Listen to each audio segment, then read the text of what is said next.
The Aspen Acres Fire is now the 7th largest fire in our state's history. It has grown to more than 91,000 acres. That's about 143 square miles for reference. More than 1,100 firefighters are battling to get that fire under control. Containment is now up to just 12%. And breaking news in just the last few minutes, we've learned officials are starting to lift evacuations for some of the people in Pueblo County. Thanks for joining us at 4. I'm Phil Lipoff. I'm Kim Christensen. This comes as we're learning hundreds of homes have burned across Pueblo and Custer counties. And officials know people are really getting antsy to get back into that area and assess the damage, deal with what they have to. 9 News reporter Mark Salinger is in Pueblo. And Mark, you just got an update from officials there minutes ago. Yeah, we just walked out of the Emergency Management Center here in Pueblo County at the Sheriff's Office just a couple of minutes ago. The highlights here are that some evacuations, like you said, Phil, just a couple of minutes ago, are being lifted. That's on the Pueblo County side. However, things on the northwest side of the fire in Custer and Fremont counties, totally different story. The fire is still expanding very quickly, moving fast. There were additional evacuations late yesterday evening in that area. I want to show you what the fire looked like this morning. Pueblo County Sheriff David Lucero says some residents in his county will be allowed to return home today, the first re-entry of the fire, but the losses are becoming a little bit more clear. Sheriff Lucero says the Pueblo County has confirmed 185 homes and 4 commercial buildings were destroyed. In Custer County, Sheriff Rich Smith told us just minutes ago that 78 homes are gone there. Incident Commander Jake Livingston says the fire is still active with potential for large growth today on its north and west sides. What's happening right now is that you have thunderstorms moving through like we saw last night. That's creating more wind, fueling the fire in these hot and dry conditions. Take a listen as to how they're describing the losses right now. Our disaster assessment team continues to assess properties affected by the fire. To date, we have learned that 185 homes and 4 commercial businesses have been lost. We are in the process of contacting those property owners as to the status of their property. So now you have people from all over the country coming in here to work on this fire. Again, the 7th largest in Colorado state history. You have CAL FIRE personnel coming in from California. The incident management team now managing this fire is from Alaska. You are having people from all over the country coming in to southern Colorado and helping to battle this fire as it continues to grow in certain areas. Really quickly before I toss it back to you, Kim and Phil, one of the things that they're monitoring right here is that there's a large federal correctional facility with the Supermax prison in Florence, Colorado, that is really in the line of where this fire could potentially head if it grows significantly over the next couple of days. They say at this point they are not incredibly concerned with needing to evacuate any of the inmates there, but the Federal Bureau of Prisons told me today that all of those prisoners are currently sheltering in place and they do not plan to evacuate them, at least right now. Live in Pueblo, I'm Mark Salinger, 9 News. That's one of those things you don't think about that often, Mark, and yet we know why Supermax is well known across the country, and the people that live there and work there, and then how would you get all those people evacuated? That's something they've probably a plan they've had in place, but hope they never have to execute. Yeah, these are the most notorious prisoners in the country. El Chapo, the Boston bomber, Dzhokhar Tsarnaev is there. At this point, we're told that they are not evacuating them. They are sheltering in place in that prison. And we are told that hopefully they won't need to evacuate them. We were there earlier today, and there was a bulldozer looking to create some sort of fire line around the prison, the federal correctional facility there, as they try and get it safe. One of those things where they have a plan in place. They hope they never, ever have to use the logistics. Must be a nightmare. Mark, thank you. People in southern Colorado say they've also seen an outpouring of support as the Aspen Acres Fire has put more than 1,000 people out of their homes, many of them eager to get back into their homes. United Way of Southern Colorado said today they've raised more than $127,000 to support them.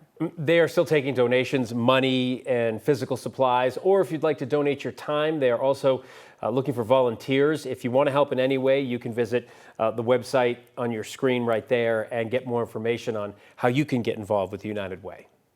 They're going to need the help for a while. So we are tracking a few other fires burning across Colorado, including the Willow Fire west of Leadville. At last check, it was more than 4,000 acres, or 6 square miles, just 1% contained. The Lake County Sheriff's Office ordered new evacuations yesterday.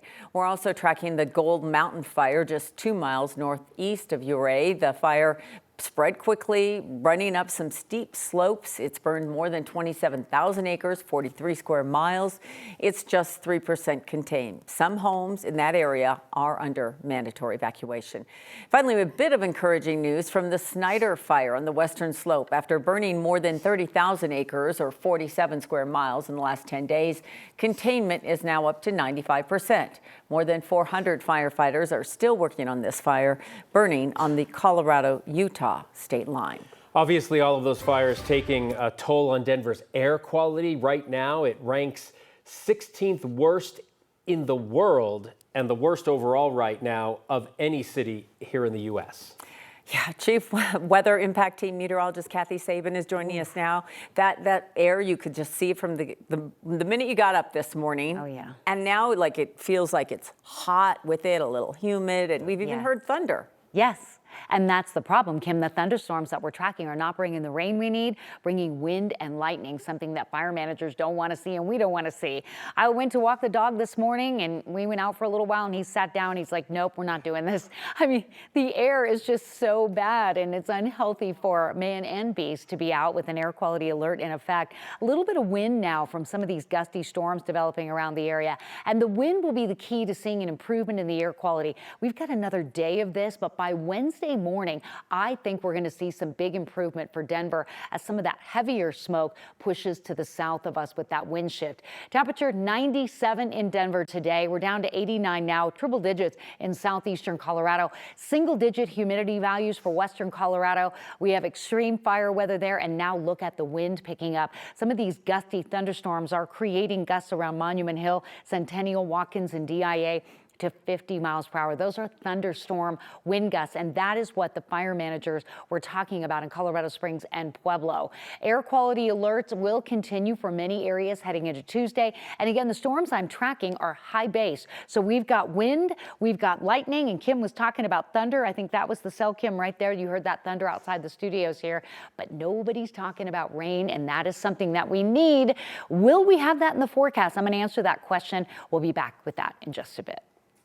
Okay, thanks, Kathy. We'll talk about another thing with thunder sometimes. A golfer is sharing what he remembers after being injured by lightning in Lakewood. Yeah, imagine how terrifying this was. The strike sent him to the hospital, also sparked a 2-acre brush fire at Fox Hollow Golf Course. 9 News reporter Amanda Gilbert joins us now. Amanda, how's he doing? Yeah, this man has quite the story. He did end up in the hospital last week, but today he is doing well. He ended up back outside, and he says this all happened so fast on a sunny day like today. Second day golfing. A bluebird Colorado day usually means it's golf time for Justin Schofield. It's a beautiful day, good day to be out. Normally, it's not surprising to see Justin at Fox Hollow Golf Course. See how we do it? Today's a little different. That was pretty horrible. Justin's back out here despite what happened last Tuesday. It was blue skies, and all of a sudden, out of nowhere, just massive lightning strike. The noise Extreme bang. It was came out of nowhere. quite something. But the lightning strike actually struck next to me, probably 10 feet from us, and it webbed over, hit my club, went through my foot, kind of burnt my fingers a little bit. Justin didn't have time to think because a fire started next to him. Yeah, I was more concerned about the fire because we looked over and then instantly it's 30-foot flames. So I instantly jumped on 2 phones. I was calling 911 and the clubhouse, freaking out, and they got up there right away. Justin spent a night in the hospital for an irregular heartbeat. Felt like I got punched in the chest, kinda, all week. It's a story not many golfers can tell. No, not really. I was like, oh, I just got struck by lightning because it felt like a super strong static shock. But it's not scaring him away. No, never. He's not ready to put the clubs away. And Fox Hollow did return to normal last Wednesday, the day after the strike. They also gave Justin a free day of golf today, and he thanks them for their fast response. Amanda Gilbert, 9 News. Well, good for him getting back there on the lakes. Seriously. Better than me. Amanda, thank you.